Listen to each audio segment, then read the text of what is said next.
During EVO 2018, we got our first look at some gameplay for Kill la Kill If. The upcoming Kill la Kill game has been received with a lot of hype since Arc System Works is behind it. Even though they're not the actual developers, still Arc Systems is such a beloved company that people have been looking at this, looking forward to what they have to show. It also helps that Kill la Kill is a very beloved anime. I myself love it, I'm no exception. So I was very excited to watch this gameplay and analyze it, and that's precisely what I'm bringing to you guys today. I'm bringing you the results of my analysis. I've sort of broken down what the systems are so you can understand this game better. After we break down the systems and talk about them a little bit, we're gonna commentate through an entire match, one of the most exciting matches they had during their live stream. And that will close off this video by giving you my impressions. Sounds like a plan? Alright, let's get into it. Kill la Kill If is a 3D fighter. You move around in 3D with the left thumbstick, and you can move anywhere you want inside the stage. You have a guard button which blocks enemy attacks, but not only does it do that, if you use it in conjunction with the left thumbstick, your character will perform a quick dash. Using the PlayStation controller, you have a jump button on X to get out of harm's way or to just jump over your opponent.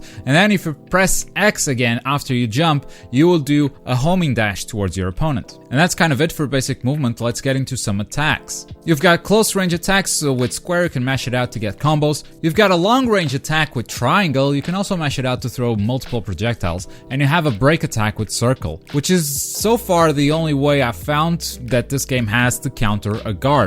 If your opponent is guarding, this is the only way you have to break that guard. There are no grabs. If your opponent is blocking, you're gonna have to use the break. And with that in mind, it sounds like from this very early first impression, it's gonna be very easy to block in this game, because if the only thing that punishes it is a break attack, and break attacks are a little bit slower than normal attacks, you can see it coming, so you can easily dodge out of the way, or you can just smash it out to interrupt that attack. So guarding might be a little bit broken, but obviously it's a very early first impression, and it's only from watching gameplay, it's not from actually playing the game. Now, the thumbstick will also affect your combos. If you're pointing to the left, for instance, and mashing out square, you're gonna have a different combo than if you are pointing towards the right and mashing out square. So the movesets aren't quite as limited as they first look with this limited control scheme.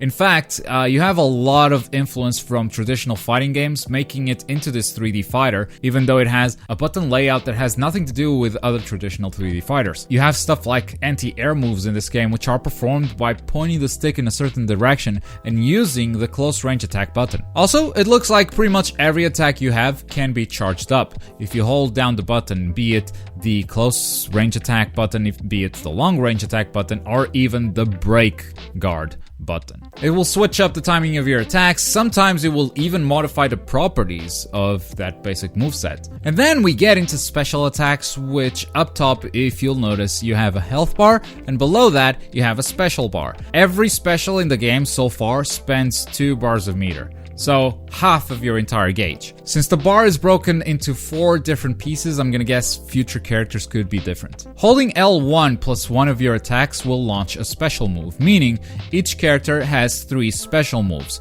One for the close range attack, one for the ranged, and one for the break. They can be implemented into combos, and some specials even allow you to extend combos beyond the special move. Finally, with L1 plus R1, we have a very unique mechanic to this game.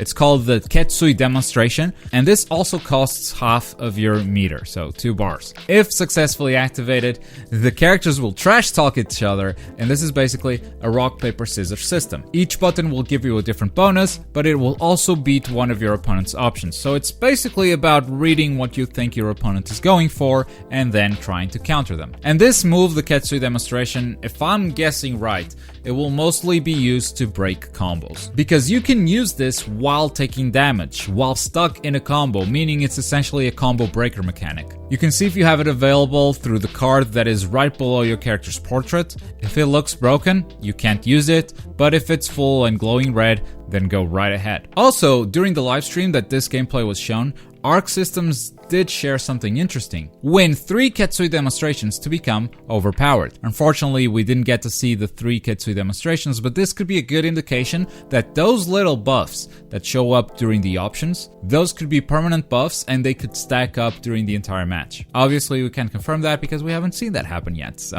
it's just a wild guess for now. Each match is 180 seconds long, and it doesn't reset when the round ends, so it's really 180 seconds for the entire match.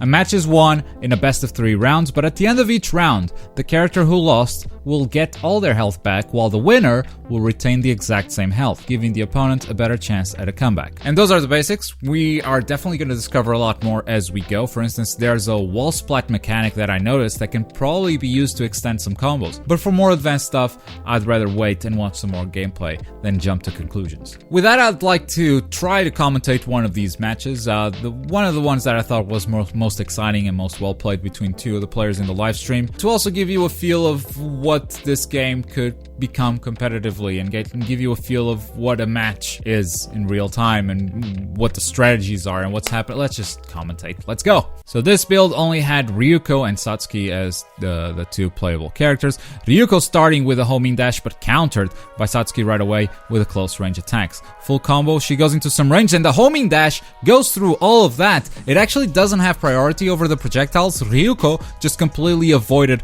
all those projectiles and did some damage to Satsuki. And now engaging on a counter hit, she just timed the close range attacks better than Satsuki. That was it. They were both trying to mash it out and the timing won. Satsuki waking up, pressing buttons with the close range attacks.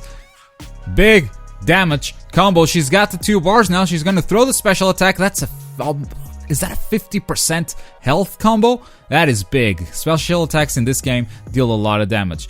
Ryuko kind of dropped the combo there. Satsuki replies with some melee attacks of her own. And Ryuko uses the Ketsui demonstration to break that combo. What are these players going to go for? They clash. And they both mock. So it's a draw. But the combo was broken successfully. Ryuko got out of that situation. Satsuki very low on health, but she's the one putting in the work right now. Charges an attack, a ranged attack. That was beautiful. Catches Ryuko on the wake up. Nice blocking from both players now. Ryuko catching Satsuki trying to swing for that melee attack. But she was out of range and countered perfectly. Round 2, Ryuko has very low health. Satsuki could come back at any time. She lands the melee combo. She could do it here. Yes, she does. Brings it back. 1 round each. Satsuki versus Ryuko. Final round. Match starts. That was an anti-air from Ryuko, but Satsuki didn't go up, so she punishes with a full close range combo. The homing dash. Satsuki cannot punish that, but she manages to block and then counters with melee attacks and a special attack. That's pretty good damage. Pretty good damage on Ryuko, who is now full of special meter. She's gonna throw a special attack right here in the middle of her combo. And this is a special attack that you can extend beyond the special attack. Look at this. She picks it back up right again. And she goes into another special attack, spending all that cash into some big damage. 21 hit combo. And that's where it stops. She charges up the range attack, but Satsuki with a homing dash interrupts it, and she's gonna go into a special of her own. That's some good damage. She guard breaks on Wake Up. Wake Up guard break. Ryuko could not block that attack. Ryuko now replying, and Satsuki's not gonna have any of that combo. She uses the Ketsui demonstration to break the combo. Now let's see if she can get some buffs from this. Those are some big lines. They both choose provoke. Demonstration failed. And a counter hit. Great homing dash again, countering those range attacks from Satsuki. And a counter hit again with the break attack. And she presses a lot of buttons, but Ryuko is on top of it. We're gonna have to watch that again. That was beautiful. That was just beautiful. Satsuki jumped and immediately hit Ryuko in the head, but because Ryuko was so low on health, she activated the Ketsui demonstration right away. Otherwise, she would have been dead already. Ryuko is not giving Satsuki this round for free. She's gonna make her work for it. That was a clutch move. What a reaction to press that immediately upon getting hit. They draw again. They pick the same option 3 times. The charged range attack and the homing dash from Satsuki is going to seal the deal. Ryuko almost had a major comeback there, but Satsuki is not messing around. A little bit of fan service for the victory pose. I mean, that's what Kill la Kill is all about. Great action scenes Great fan service. Overall, I think this game looks really, really good. I've heard that a lot of people comparing this to the Storm games, and I can agree with it. There's a lot of common between these two games. That said, I don't think this is quite a copy of the Storm games with a Kill la Kill skin on top of it, so all the haters can just kind of shove it because that criticism makes no sense. This is so different. It doesn't seem as friendly as the Storm games towards heavy spammers. The focus is totally on counterplay, as you saw from that last match. There's no substitution jutsu to save you from a combo. There's one combo breaker mechanic and you can't use it all the time. It spends a lot of meter. And so far it seems pretty balanced. Again, with the exception of guard, which from this first impression, guard seems really powerful given the lack of options that you have to break it. Like if you just guard forever, it seems that the guard doesn't break ever unless you use a break attack. And if you use a break attack, those are slow enough that the opponent could see it coming and dodge out of the way or just poke and interrupt it. That said, I love the look of this game. This animation is quite unique. The low frame rate animation on the 3D stage is something that I had never seen before in a 3D fighter. And it's not a game where you mash your way to victory. I was scared of that. That was one of the things that scared me about this game, that this was going to be one of those mash your way to victory type of games. But judging from this footage, that's not the case at all. I'm very impressed by this demo and I can't wait to learn more about it. But as always, that's just my opinion. I would love to know what you guys think as well. And if you like what I do here, you're gonna love what we do behind the scenes. Consider becoming one of our top supporters by going to Patreon right here. But as always, thank you very much for watching. My name is Globku and I'll see you guys next time. Bye.